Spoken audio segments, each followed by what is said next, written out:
Imagine a tiny island nation. I want you to picture the postcard version first. Oh, you mean the crystalline turquoise waters, the white sand beaches? Exactly.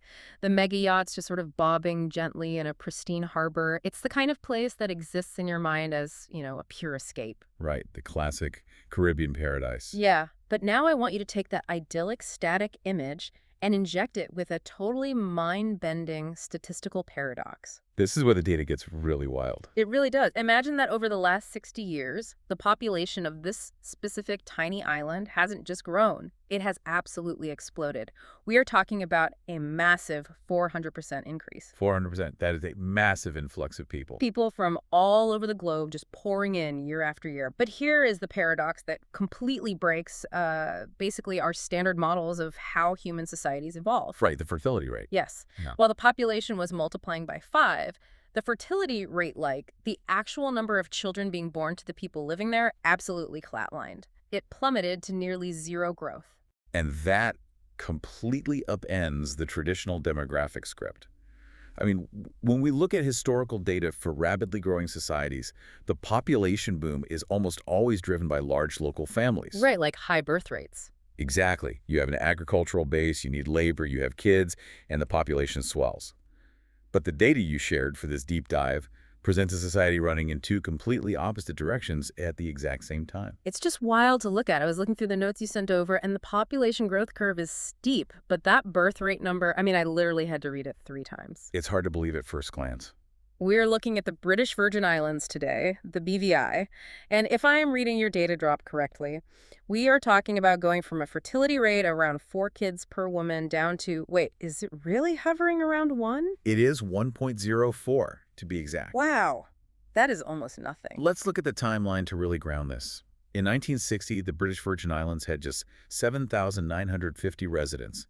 By 2023, that number swelled to 39,471. So the population is practically quintupling. Yeah, but over that exact same period, the total fertility rate plummeted from a really robust 4.1 children per woman down to that 1.04. Which is way below the replacement rate, right? Far below. The population replacement line is 2.1. So 1.04 is an ultra-low fertility rate. It places the BVI lower than almost all fully developed Western nations. That is just staggering. A fertility rate of 1.04 basically means the native population isn't even coming close to replacing itself. Not even close. So if the local birth rate is essentially in free fall, the only way the population goes from roughly 8,000 to nearly 40,000 is through this massive influx of outside people. Outside people and outside money. And that influx creates this incredible demographic and physical pressure cooker. A pressure cooker is a good way to put it. Right, because to truly understand the BVI today, you have to look past those postcard beaches. The data reveals this fierce, almost existential tension. Tension between what, exactly? Between its expanding present, which is defined by this incredible density of population and global capital, and its vanishing future. Vanishing future. Because of the birth rate. Exactly. A total collapse in youth demographics, coupled with a vanishing amount of arable land to physically sustain the people living there. So for you listening right now, the mission for this deep dive is to untangle this exact paradox. We are taking a comprehensive, multidimensional development report on the British Virgin Islands, and we're using it to uncover the hidden story. The story of a microeconomy going through some truly macro transformations. Yeah, because this isn't just a niche story about a Caribbean vacation spot. It is a high-definition preview of what happens when hyperglobalization, extreme wealth, and absolute geographical limits collide. All inside a 150 square kilometer fishbowl. Okay, let's unpack this, because 150 square kilometers is, well, it's tiny. It's the most logical place to start, really. The physical reality of the island itself. Because the government can import foreign labor, right? Sure, they issue visas. And it can certainly import foreign capital. Okay. But it absolutely cannot import land. The physical dimensions of the British Virgin Islands are completely fixed. So that introduces a hard mathematical ceiling to this entire societal experiment. Let's talk about that ceiling. Well, 150 square kilometers is roughly the size of a mid-sized city's metropolitan footprint. Like just the city itself, not even the suburbs. Exactly. It's incredibly small. So when you take that massive population explosion we just talked about and squeeze it into a fixed container of that size, the density numbers go completely off the charts. I can imagine. What did the numbers actually look like? In the 1960s, the population density was a very breezy 53 people per square kilometer. Today, it is a crowded 259.9 people per square Oh, kilometer. wow. 259.9. That is a massive jump. And when human density increases that dramatically on a totally fixed landmass, something has to give. The spatial economics dictate that you have to start cannibalizing one type of land use for another. Right, you can't just create new space out of thin air. So what did they sacrifice? The data clearly shows us what was sacrificed. It was agriculture. I noticed that in the report. The overall agricultural land was squeezed out, dropping from about 53.3% of the land in the 1960s down to 46.7% in the 2020s. Right. But honestly, a drop from 53 to 46% didn't seem that catastrophic to me at first glance. I mean, it's a decline, sure, but it doesn't sound like a total collapse. That's because overall, agricultural land is just a surface metric. It includes things like rough pasture or scrub land that might just be used for light grazing. Okay, so what's the metric we actually need to look at? The metric you actually need to pay attention to is arable land. Arable land is the soil that is actually suitable for cultivating crops. Ah, the land that physically feeds a population. Exactly. And that is where we see the absolute collapse. Around the year 2000, the arable land in the BVI experienced a catastrophic halving. A halving, you mean it dropped by 50%? Yes, it dropped from 13.3% of the total land area down to just 6.67%.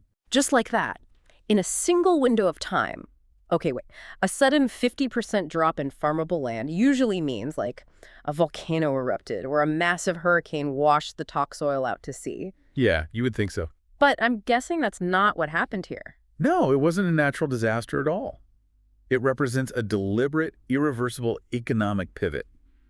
We're looking at the brutal efficiency of opportunity cost. Break that down for me. How does opportunity cost wipe out half of a country's farms? Well, when a local microeconomy heavily integrates into the global macroeconomy, the calculus of what a single square meter of land is worth changes entirely. Okay, give me an example.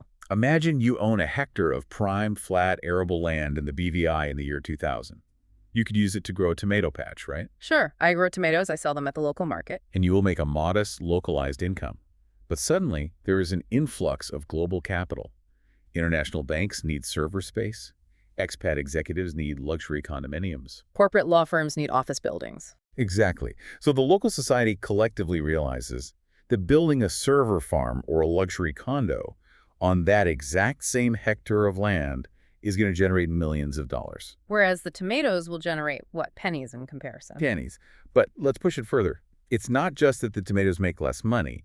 It's that the opportunity cost of not building the condo becomes economically ruinous. Right. You're literally losing money by keeping it a farm. Agriculture dies in these microeconomies because the land becomes simply too financially valuable to farm.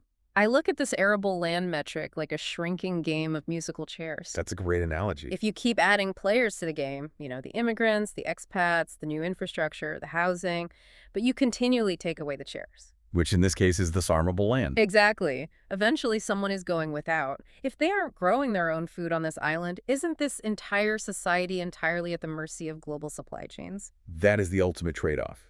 And it highlights the stark difference between food sovereignty and economic sovereignty. Food sovereignty meaning the ability to feed yourself. Right. The BVI effectively traded the ability to physically feed itself for the immense wealth needed to simply buy whatever it wants from the global market. They outsourced their basic survival. They did. And if you are listening to this, I want you to think about your own local economy for a moment. Consider how much of your daily survival relies on the invisible network of ships, planes, and trucks. The ones that bring basic necessities to your grocery store shelves every morning. Exactly. If those supply chains freeze, how long can your community sustain itself? The BVI represents the absolute extreme end of this model. They traded local self-reliance for total global integration. I hear that, but I have to play devil's advocate here for a second. If you have a massive influx of wealth, who cares if you grow your own tomatoes? Because you could just buy them? Right. You can afford to fly in organic heirloom tomatoes from Europe every single morning if you want to. Isn't that just a smart economic evolution? Why is the loss of arable land framed as a crisis? Because it's a profound vulnerability.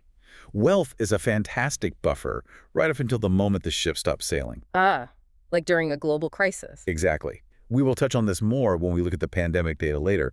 But when global supply chains experience a shock, a society with 6.67% arable land realizes very quickly that you cannot eat luxury condos. And you certainly cannot digest foreign direct investment. Right. It creates a deep psychological and structural fragility. That makes total sense. Well, You have an island that has systematically stopped growing its own food. But what fascinates me is that simultaneously, they seemingly stopped having their own children. the demographic shift, yes. Let's dig into that demographic whiplash, because moving from 4.1 kids to 1.04 kids, I mean, that isn't just an economic shift. That is a massive rewiring of a culture's DNA. It absolutely is. The shift from an agrarian society to a hypermodern service economy changes everything about the cultural fabric. Especially the culture around family size, right? Right. In an agricultural society, a large family is an asset. Children provide essential, tangible labor. They help work that 53% of the land that used to be agricultural. The classic more hands make lighter work Yeah, mentality. exactly. But in a hyper-globalized, space-constrained service economy, children transition from being an economic asset to an immense economic liability. Wow, an economic liability. That's a harsh way to phrase it, but I see exactly what you mean. And we see that transition perfectly mapped in the data. The drop below the 2.1 replacement rate happened incredibly rapidly, right in the late 1990s. Wait, the late 1990s, that perfectly mirrors the timeline we just discussed, where the arable land was halved. It's a direct correlation. As the farms disappeared and the condos went up, the birth rate collapsed. But the sheer speed of it is what gets me. Going from 4 kids to essentially 1 kid in a single generation is cultural whiplash. It is. Imagine growing up in a house with 3 siblings, but when you become an adult, the societal norm is that you only have 1 child, if any. The entire concept of family, of childhood, of community structure, it changes practically overnight. Demographers usually study this kind of demographic transition over a much longer, more forgiving timeline. Like how long? Well, in Europe, the transition from high agrarian birth rates to low industrial birth rates took roughly a century. Society had time to build institutions, adapt cultural norms, and slowly shift the economy. But in the BVI, In the BVI, that exact same societal evolution was violently compressed into 3 decades. 3 decades. That is wild. I want to break down a metric you shared that attempts to measure this.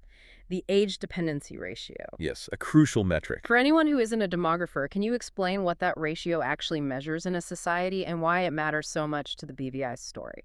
Think of a society as a massive household. The age dependency ratio measures the financial and physical burden on the working adults in that household. Okay, so who are the dependents? It compares the number of dependents, meaning children under 15 and elderly people over 65, against the working age population in the middle. Got it. So if your ratio is high, what does that mean? It means you have a lot of babies and a lot of seniors relying on relatively few working adults. It's a massive economic drag. Okay, so I have 2 working parents, a toddler, and 2 elderly grandparents all living in one house. My personal household dependency ratio is extremely high. Exactly. The 2 adults are stretching their resources to care for 3 people who aren't generating income. Right. Now, in the BVI, the data shows that this age dependency ratio dropped from a massive 92.7% down to 31.7% around 2010. It's a staggering drop. Hold on, 92.7%. That means historically, almost half the population was dependent on the other half. Yes, a massive burden. And then it plummets to 31%. I liken this to a sudden, massive financial windfall. Because of this rapid drop in birth rates and the influx of working-age immigrants, the BVI experienced what economists call a demographic dividend. A perfect term for it. For a brief 30-year window, almost everyone on the island was of working age. And that was an unparalleled engine for economic growth. You had a massive labor boom entirely fueled by immigration and a temporary sweet spot in the age brackets of the native population. Everyone is earning, everyone is spending. And very few people require intense societal care like pediatric medicine or massive retirement funds. It is the perfect recipe for hypergrowth. But I'm looking at the chart, and the youth dependency ratio is currently sitting at around 19.1%. And the elderly dependency ratio has actually started creeping up from 10% up to 12.6%. The window is closing. Yeah, this demographic dividend was a party, but the music is stopping. What happens when that massive working generation finally retires? That is the looming crisis of the Silver Society. The BVI is facing an imminent, cop-heavy demographic structure. Because everyone is aging out of the workforce. Right. They have a growing aging population who are going to require pensions, specialized health care, and physical assistance. And because the fertility rate is 1.04, they have virtually no local youth to support them. If you're listening to this, you might be thinking, Well, they imported workers before. If they need people to take care of the elderly, why don't they just import more young immigrant labor? And that brings us right back to segment one, the 150 square kilometer problem. Ah, right. Space. You cannot infinitely build more housing to import more young labor because you simply do not have the physical space. The drivers of this ultra-low fertility are intense and interconnected. What are those main drivers again? Insane living costs, the hyper-competitive nature of offshore finance jobs, and the sheer physical lack of housing space. It's a trap. They built an economy that requires constant growth, but they've run out of land to house the people needed to drive that growth.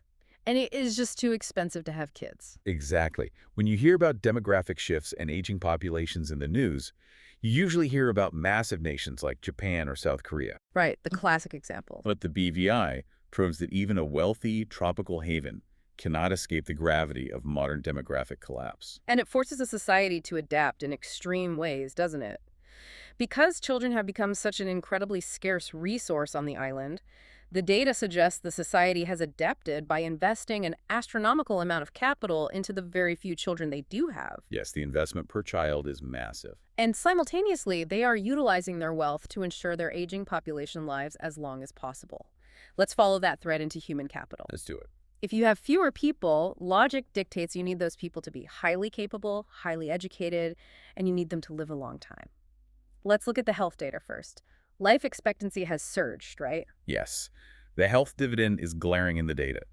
The survival probability to age 65 for females is over 90.5%. Over 90.5%, that's incredible. There's been a massive improvement in baseline healthcare. We did note in the sources a minor statistical dip in life expectancy around 2020. Which perfectly aligns with the global pandemic, I'm assuming. Right, the COVID-19 pandemic. But the overarching macro trajectory is a society that has bought itself long, healthy lives. But wait, doesn't better healthcare actually make the demographic problem worse? How do you mean? Well, if you are keeping people alive much longer, aren't you just accelerating that silver society crisis we just talked about? A high survival rate to age 65 means a massive cohort is about to enter that elderly dependency bracket. It is the ultimate paradox of modern healthcare in a low birth rate society. You are entirely correct. It is a double-edged sword. Better healthcare means the citizens can enjoy these high-stress, high-yield economic gains for decades longer. It improves the quality of life immensely. But structurally, yes, it exacerbates the top-heavy nature of the population. Because every year you add to life expectancy at the top requires more resources from the shrinking youth bracket at the bottom. Precisely. Which means the pressure on that youth bracket is immense. Those kids have to be hyper-productive to sustain the system. And the education metrics in your report show exactly how the BVI is attempting to engineer that productivity. I actually had to pause and reread the education data because it looks like a misprint. The numbers are genuinely extraordinary. Primary school net enrollment is consistently above 90%. That's great coverage. And they have achieved perfect gender equality. The gender parity index is near 1.0. Plus, lower secondary completion rates repeatedly hit near 100% in the 2010s. So that is universal, equitable access. But it's the resources dedicated to these specific students that blew my mind. Pupil-teacher ratios dropped to 11.6 in primary schools. And a stunning 8.7 in secondary schools. Let me repeat that. 8.7 students per teacher in a secondary school. Furthermore, 97.2% of female teachers are formally trained. It represents a staggering level of human capital investment. A pupil-teacher ratio of 8.7 to 1, that's not a public school class, that's a small dinner party. It really is an intimate learning environment. You know, compare this to the most elite, expensive private boarding schools in the world. You know, places in Switzerland or New England where tuition is $90,000 a year and they brag about a 10-to-1 ratio. The BVI is offering 8.7 to 1 at a systemic public level. It is elite resource allocation. But I have to ask, is this just a vanity metric? Is it just because the population of kids is so tiny that the ratio naturally shrinks? It is partly a mathematical function of the 1.04 fertility rate, yes. The denominator, the student population, is very small. The BVI spends around 4.4% of its GDP on education. Is 4.4% a lot globally? In the grand scheme of global economics, 4.4% isn't the highest percentage in the world. Many nations spend more as a percentage of GDP. But because the overall GDP is so extremely high and the student population is so minuscule. The per-student resource allocation is elite. Exactly. But why the intense focus on formal training and shrinking class sizes? Is it just because they can afford to throw money at the schools? It's not a luxury. It is a vital survival mechanism.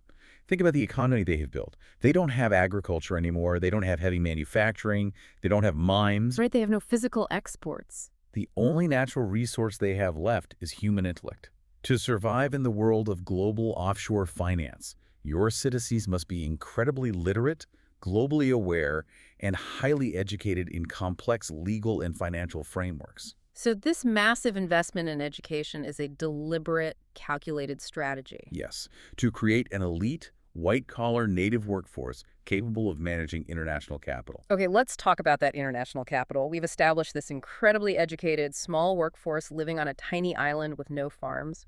What exactly do they do all day to generate this kind of wealth? They manage the world's money. Your notes refer to the BVI as a global financial hub, but the numbers look like a trillion-dollar sandbox. The scale of the capital rotation is genuinely difficult to conceptualize. We look at a metric called foreign direct investment, or FDI net outflows. Essentially, this is money moving through the BVI to other parts of the world. Exactly. Between 2013 and 2023, these outflows wildly fluctuated between $30 billion and $100 billion annually. And in 2015, the FDI outflow hit a staggering peak of $104 billion. Let's just frame that $104 billion figure so we don't gloss over it. It's a huge number. We are talking about an island with fewer than 40,000 people. If you divided that money up, it means billions upon billions of dollars are passing through a population roughly the size of a small American college town. Which is why the education metrics we just discussed are so crucial. You need a highly sophisticated workforce to process that level of global capital. Stop right there, though. I need you to explain this to me like I am 5 years old. I can try. If I am a massive multinational corporation based in Europe and I want to invest in a tech startup in Asia, why in the world does my money physically or legally need to travel through a 150 square kilometer island in the Caribbean? What does this financial hub actually look like in practice? It's a great question.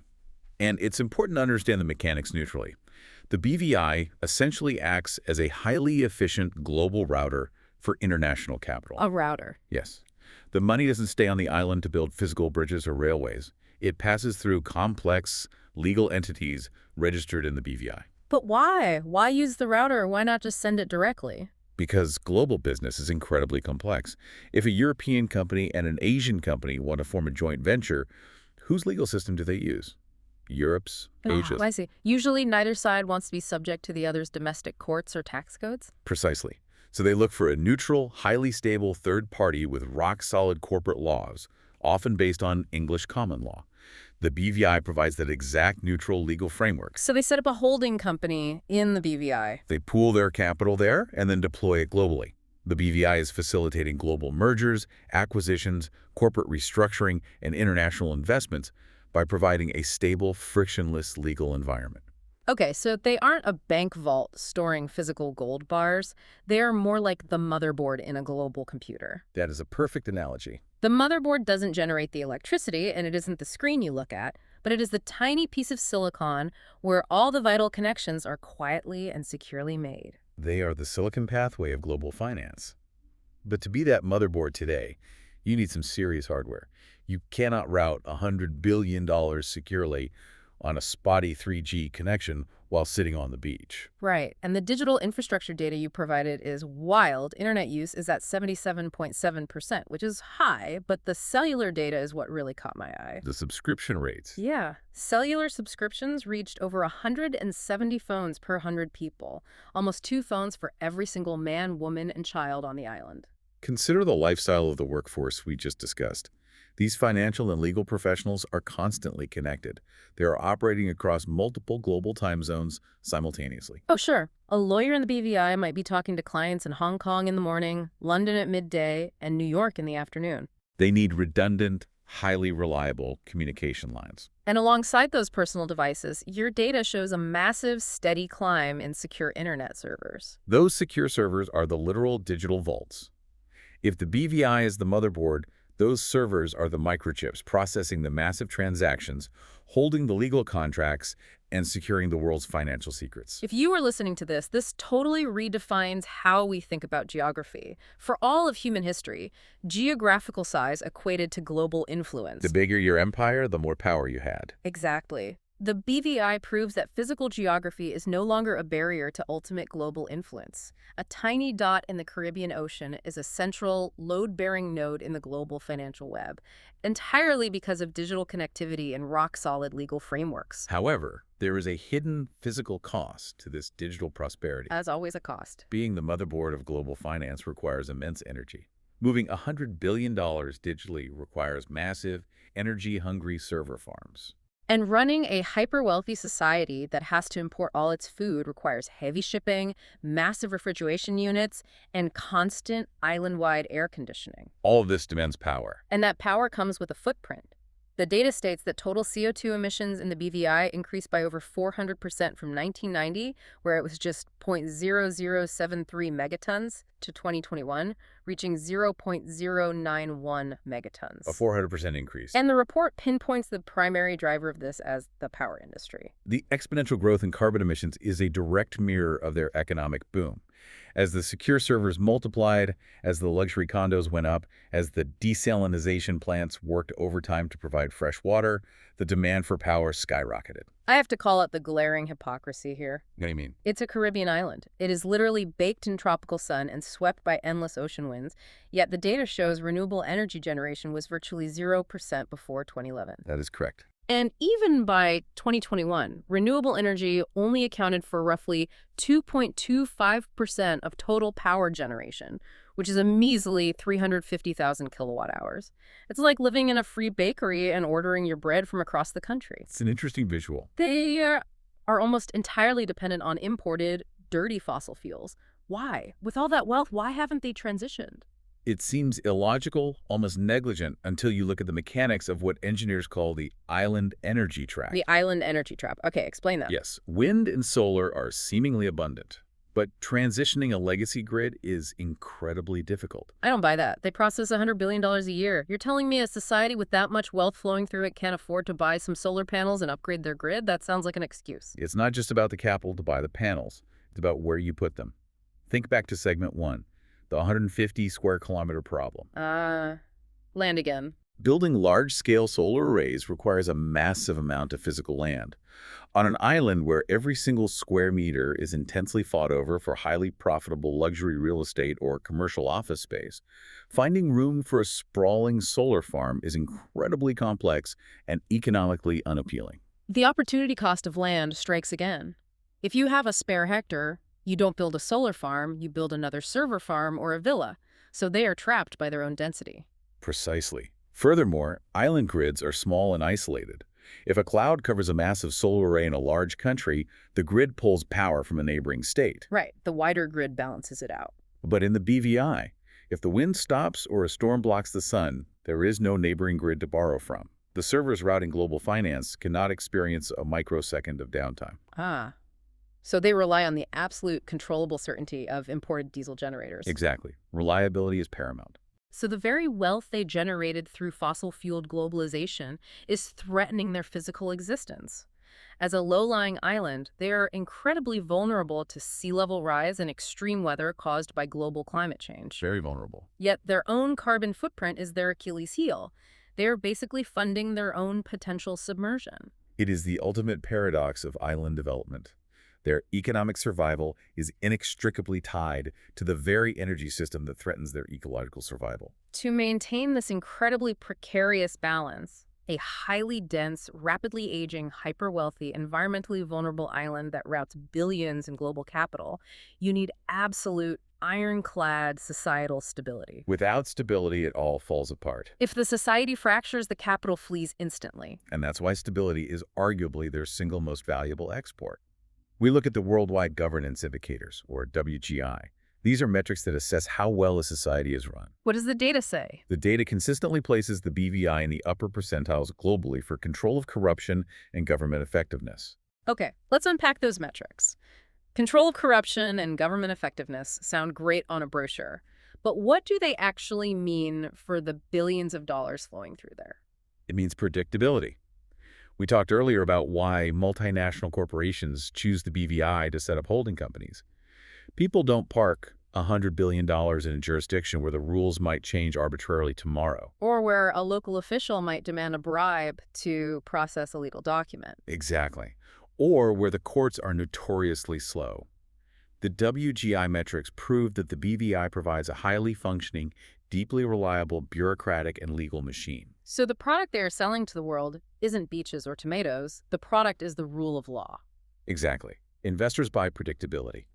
The reason the foreign direct investment exists, the reason those secure servers are humming, is because the British legal framework and the local governance provide an unshakable foundation of trust. And you can't have a stable legal system if the people living on the island are in chaos.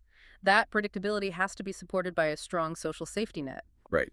Baseline human needs must be met. Your data shows that basic health services reach 96.8% of the population, and safe drinking water is highly accessible. They take care of the baseline human needs so the society doesn't revolt. But the data also shows us that no society, no matter how wealthy, is completely immune to cracks. While the high-end governance is strong, the reality on the ground has moments of intense tension. I saw a really concerning stat in the report about crime. The report notes that the intentional homicide rate saw noticeable fluctuations, peaking at 17.4 per 100,000 people. And crucially, there was a specific sharp spike during the 2020 pandemic period before it settled back down. I was wondering when the pressure cooker would whistle. The 2020 spike makes complete sense. When global travel abruptly stopped and the economy faced a massive sudden shock, everything we've talked about today collided. All those underlying tensions. You have a highly unequal society. The wealthy expats, the imported immigrant labor, the local population, all trapped in 150 square kilometers, and suddenly, no one can leave. The spike in violence was a violent manifestation of that pent-up pressure. When the global machinery halts, the local realities, the lack of space, the high cost of living, the reliance on imported food become instantly magnified. That the spike was temporary, right? The homicide rate settled back down. It did, and that is a testament to the institutional baseline. The robust foundation of health security, water security, and institutional governance kept the society from entirely fracturing during a historic global crisis. But it serves as a warning light on the dashboard. For the BVI, predictability and institutional trust aren't just nice-to-haves, they are the sole pillars holding up the economy. If social cohesion fails, the legal facade fails. And the trillion-dollar sandbox empties out. Bringing all these threads together, we're looking at a microeconomy standing at a massive historical crossroads. They have some major hurdles ahead. From the data we've unpacked, it seems the BVI has 3 looming mandates they absolutely have to solve if they want to survive the next 50 years. First, they have to navigate the Silver Society. How do you physically and economically sustain a high-powered, stressful economy with a 1.04 fertility rate and an increasingly top-heavy aging population? Second is the green obligation. They have to find a way to escape the fossil fuel trap. Right. They need to figure out how to transition to renewable energy within their extreme spatial constraints, mitigating the climate crisis that their globalized economic model is helping to fund. And third, what we might call digital finance 2.0. They have to maintain their status as a vital global financial motherboard as the world demands more regulatory transparency and even deeper digital integration. They have absolutely proved that physical expansion is no longer necessary for outsized global power. They have optimized their 150 square kilometers for maximum global reach. They really did. Yeah. But it leaves you, the listener, with a critical question to explore on your own long after this deep dive ends. We look at the BVI as a unique, extreme case study. But maybe it isn't so unique. Exactly. When an entire society digitizes its economy, completely outsources its basic agricultural survival, and essentially stops having children in favor of importing labor and capital, are we really looking at an isolated Caribbean anomaly? Or are we looking at a pristine, high-definition preview of the inevitable future for all highly developed nations? It's a profound question about the end state of globalized development. Thanks for joining us on this deep dive. Keep questioning the metrics of your own society, look a little closer at the supply chains you rely on, and we'll see you next time.